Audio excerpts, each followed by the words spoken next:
I have some vintage books to show you today. I collect vintage books not as voraciously as other things I collect, but sometimes I will see one that catches my eye for one reason or another, and I will add it to my collection. So I've chosen a few to show you today, talk about. I haven't read any of these. Actually, I read one. This little golden book right here, of course, that's easy to read.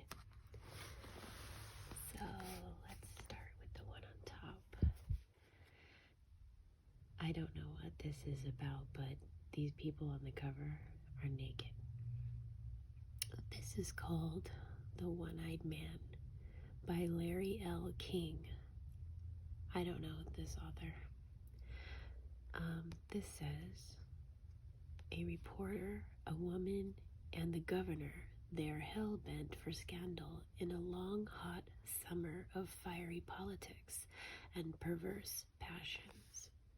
Brutal, earthy, calculated to shock with sex. That was a quote from the Louisville Courier-Journal.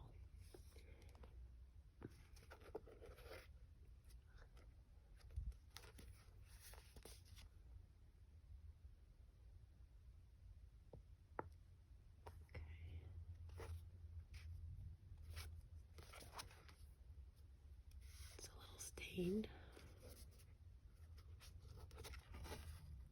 It's very yellow with age. Let me read this part. You ever want anything till it ached, you clean to the bone? I didn't read that right. Let me read that again. You ever want anything till it ached, you clean to the bone? With some folks, it's whiskey, and with some, it's threshing around in bed sheets, and with others, it's dope. But with me, it's wanting to be governor. Oh my God, that's terrible. He's a redneck, scripture-quoting governor from the boondock country. He's fighting the political battle of his life in a campaign violent with black and white blood war, scandalous with runaway passions. He's I don't know what this word is, Rabelaisian demagogue who plays fair when he can, dirty when he must. He's Cully Blanton, the new giant in a great fictional roster of American politicos. And then there is a quote from Richard Condon, who is the author of the Manchurian Candidate. And Mr. Condon says, Earl Long, Ole Linden, and Talmadge the Elder seem to pop the mile high out of the one-eyed man, which, if it were any more vigorously, vibrantly, and victoriously American, would surely whistle Dixie the moment the cover is opened. I don't know if that's such a good selling point anymore. Oh, look how this is coming apart. It's kind of brittle. I like this old Signet Books little mark. So these pages are so yellow, they're almost brown. It says copyright 1966, first printing December 1967. This book is for my wife Rosemary and for these three, Cheryl, Carrie, Bradley. So, man, this book starts off with a lot of fanfare and quoting and dedications. And I thought it was just a dirty, sex novel. I don't know. Now I'm thinking it must be a big deal. It must be more than just smut. I'm afraid to crack it open. It's so brittle. It's pretty thick. Anyways, you may or may not be able to see why I bought it. It's a curiosity for me. Let's move on to another book. Let's do this one. This is called Very Special People. This is a hardcover book, and I did not get the dust jacket with it. This is just a book without the dust jacket. But oftentimes what I do, even if I have a vintage book with a dust jacket, I'll take it off to display the book because I like the book itself better. Visually, it's more attractive to me. I like to see the color of the fabric that the book is bound in. I like to see whatever art might be on the cover, like this person here, or people. I guess it's people. There's two brains here. And I don't know, I just like the way that this looks better than any dust jacket. So I believe after flipping through this book once or twice that it is about people who are born with abnormalities, physical abnormalities. So this is a picture where it says here, as a youngster, Francesco Lentini was so shocked at what he saw in an institution for the severely handicapped that he never complained about his third leg again. Sure, he has 3 legs. Alright, look at this. This is pretty cool. This font here, I like that. Very special people, the struggles, loves, and triumphs of human oddities. And I've never heard of this publisher with the butterfly insignia. Very Special People was copywritten in 1973.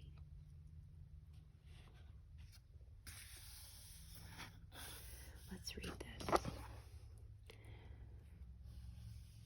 The very special people, to the very special people, outwardly different from you and me, and inwardly the same. On their faces was a strangely luminous smile. I know now what it indicates.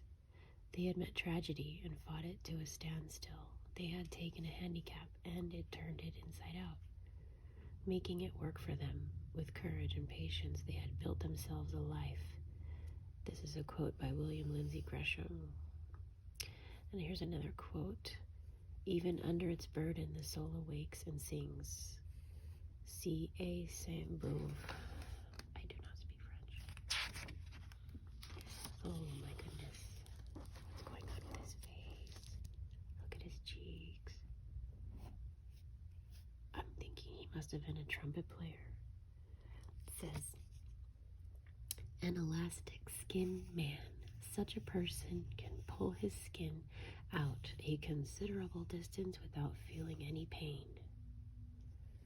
Well, it doesn't look like he's having fun.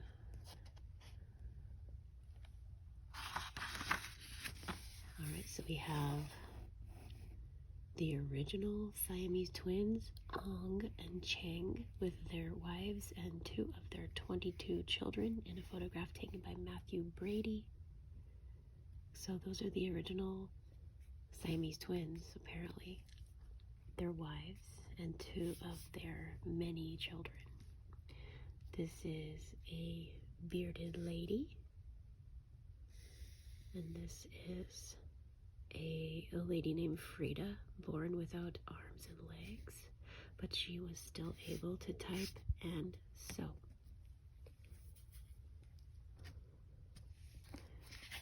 At the time that this picture or this book was published, these 2 photographs came from the Museum of the City of New York. I wonder if they're still there. Mexican-born Lucia Zarate, smallest woman that ever lived, was under 20 inches tall and weighed 5 pounds. Look at that. Little lady.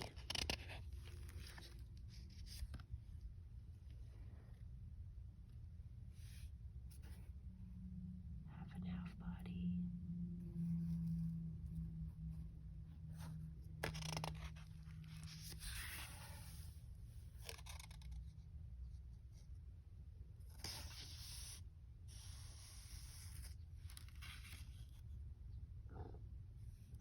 ugliest woman in the world was deformed and covered with hair. She was a Mexican digger Indian, and her name is Julia Pastrana.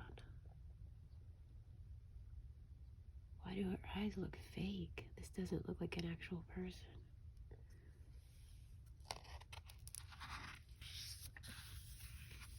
Oh, okay, so this one I know. This is Robert Wadlow, a giant of giants, shown with his brother. He was 8 feet 11.1 inches tall. And when my grandpa was alive, he used to talk about him. I don't know if he was from Missouri, where my grandpa was born and raised as a child. But I believe he did visit there, and my grandpa he really admired him. He always talked about seeing him in town.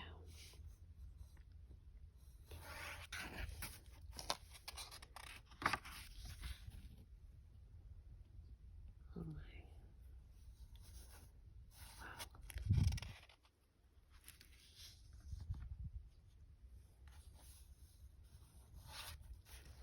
So this is just a photographic introduction. There are several pages of photographs of the people that this book is about. And then there's a table of contents. So it seems like the categories are chained for life. I'm assuming that means these are people who are like Siamese twins. Part 2 is armless and legless wonders. Part 3 is the hairy people.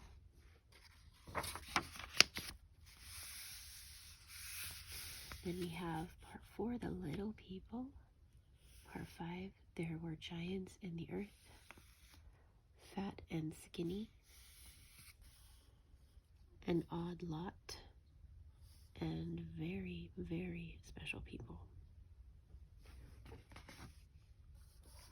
And this book has more pictures inside. But it's a lot of storytelling. Not that many pictures, I guess.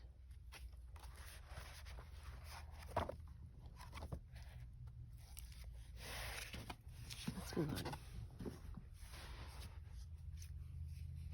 Darby O'Gill and the Little People by Walt Disney. This is a little golden book, and this is one of the last golden books I have held on to. I used to collect these about 15 years ago, and I ended up giving them away for the most part to friends who had children when I got over my obsession with collecting little golden books, but I had to keep a couple, and this is one of them.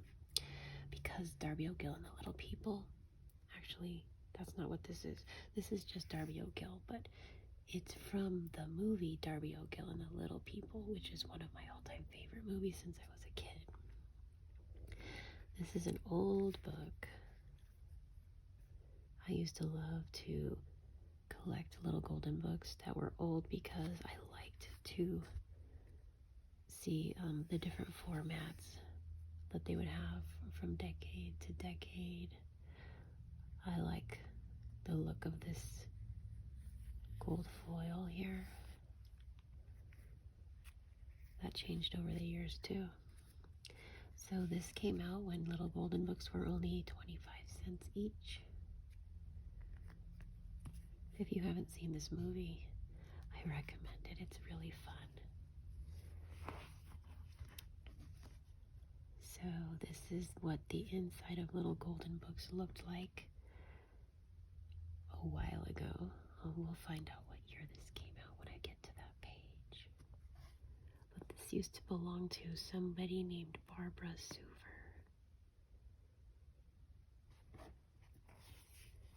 And it looks like I got this at probably a used bookstore because it has a little post-it note price tag in it. I paid $4 for it. I think it's well worth $4. I probably bought this about 12 years ago or so.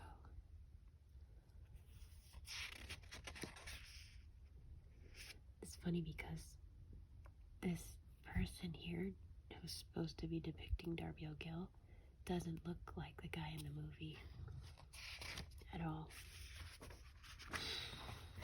Okay. Oh, here we go. So it says copyright 1959.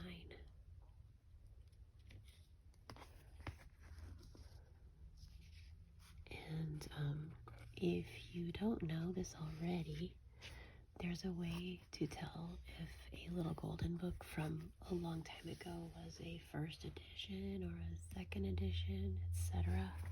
If this book is old enough, when you could find out what edition it was, then we'll see a letter back here.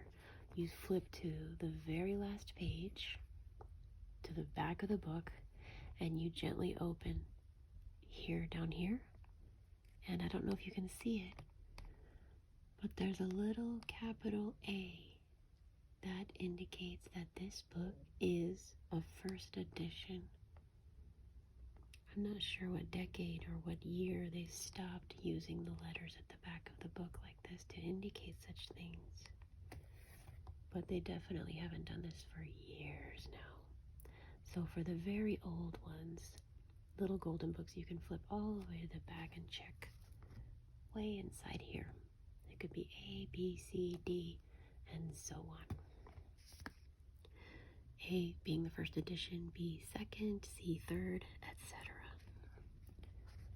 I love to look at all the characters that used to be popular. So, in case you didn't know how cool Little Golden Books were, there's like a little mini introduction. I still think they're so cool. Let's look at another book that I'm not sure is that cool. This is Roots. This is a huge book, and I have never read it, but I did watch the series when I was in 3rd grade. My mom rented it for me from the video store, and I watched Roots. And this is Alex Haley. And yeah, this book has a dust cover on it. Not in too shabby condition.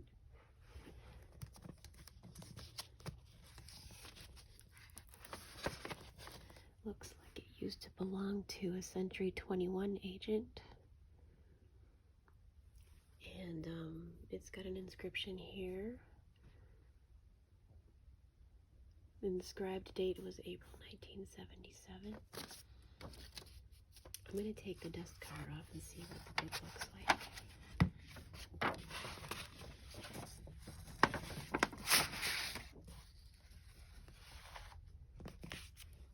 Very uninteresting. Very plain.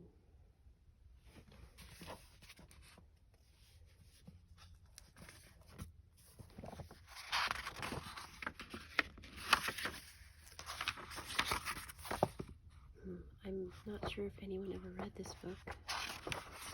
It feels very uncracked. The copyright is 1976. Let's read the dedication here. It wasn't planned that Roots researching and writing finally would take 12 years. Just by chance, it is being published in the bicentennial year of the United States. So I dedicate Roots as a birthday offering to my country, within which most of Roots happened.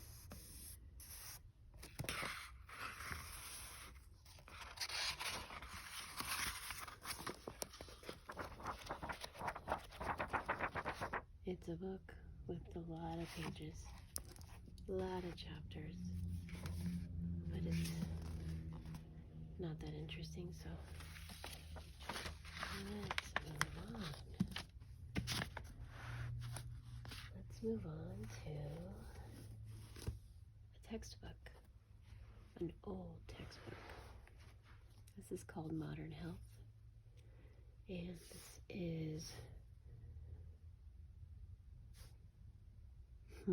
let's see, kind of a cool cover, I think. It looks like, it's supposed to look like wood varnish.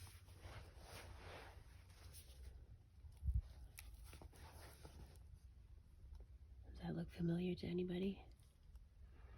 I don't know if if textbooks still have this, but when I was a kid, They all had that.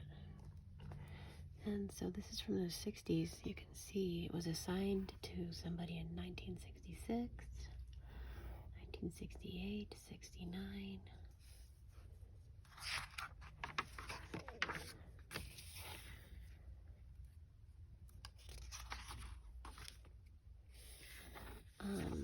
So this edition is copyrighted in 1963 with previous editions that were copywritten in 55 and 59. This book is heavy. I think it has a lot of cool pictures in it. Probably some outdated information, I'm sure. You couldn't use this as a health textbook anymore, but let's see.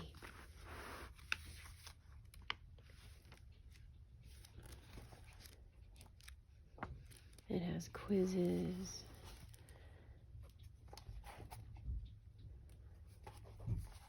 It talks about emotions of children, jealousy, suppressed anger, envy, anger. Oh yeah, here's some cool pictures. So this is the anatomy of the eye and the ear. And these are transparencies. Look at this.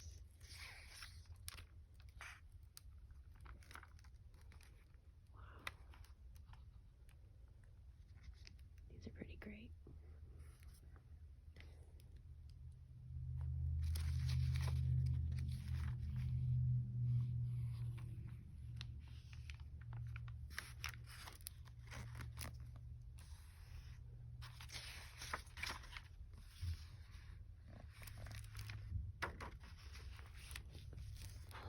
To read what it says down here on this transparency. It says Transvision Millprint Incorporated, Milwaukee, Wisconsin.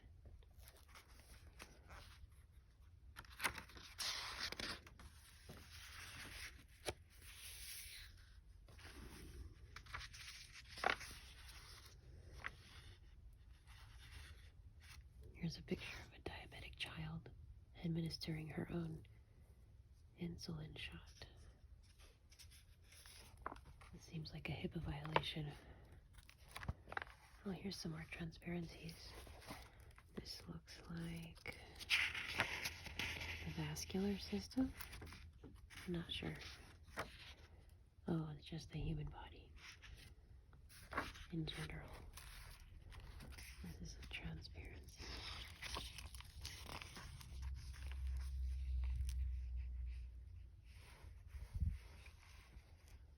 Not a bad looking guy.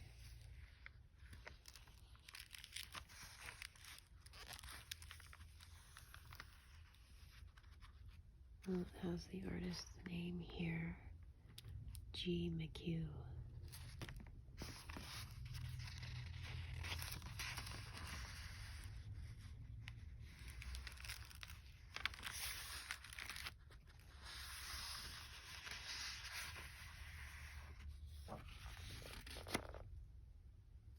Well, it has a big list of the key structures in the human body.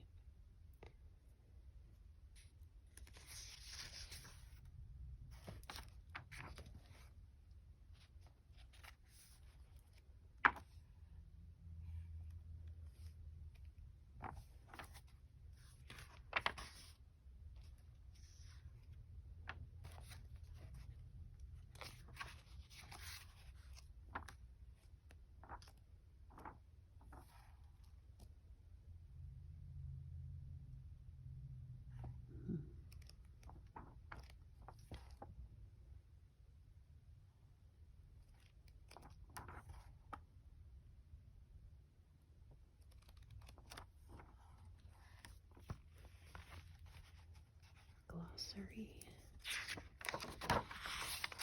index, and acknowledgements.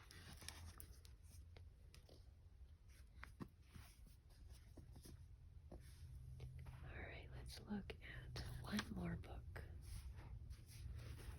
Another book that I've never read. But I mean, of course I've heard of Clive Barker. This is his book, Cabal. Yes, it does have a dust jacket on it. I put the dust jacket on for this video, but I display the book without it because I like the way it looks. I'll show you. Let's take this off. Let's undress this book.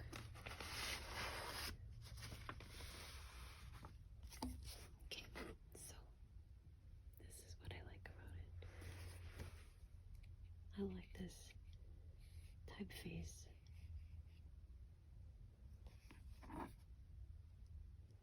Isn't that cool?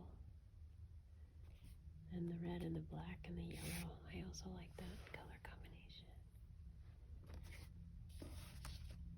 I don't know why, but this book has a nice sound.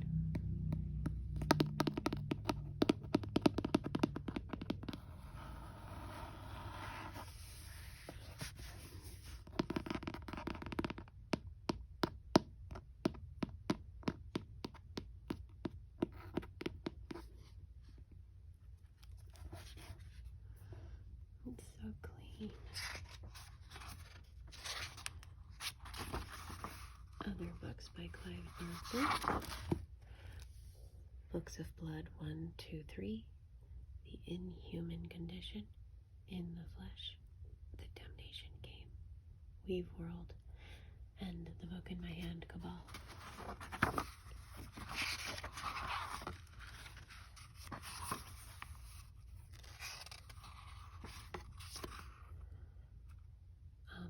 This is a book, this was copyrighted in the 80s, 1985 and 88.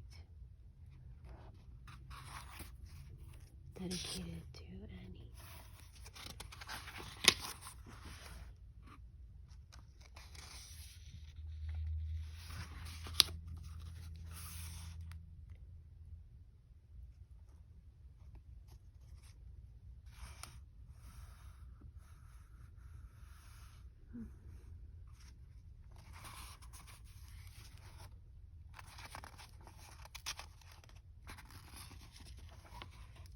We are all imaginary animals.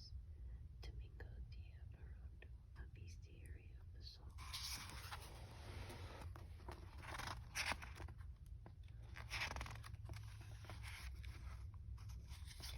This book is incredibly clean.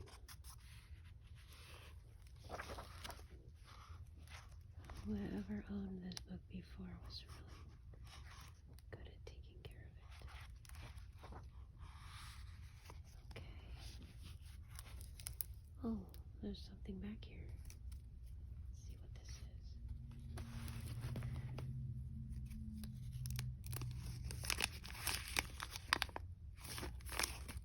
Carl's Jr. It's a Carl's Jr. receipt. How did that get in there? I don't eat there. It's not for me.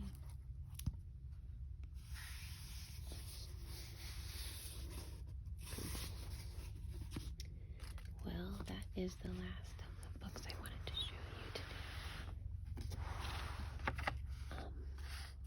I have a few more I could show you some other time, but I hope that you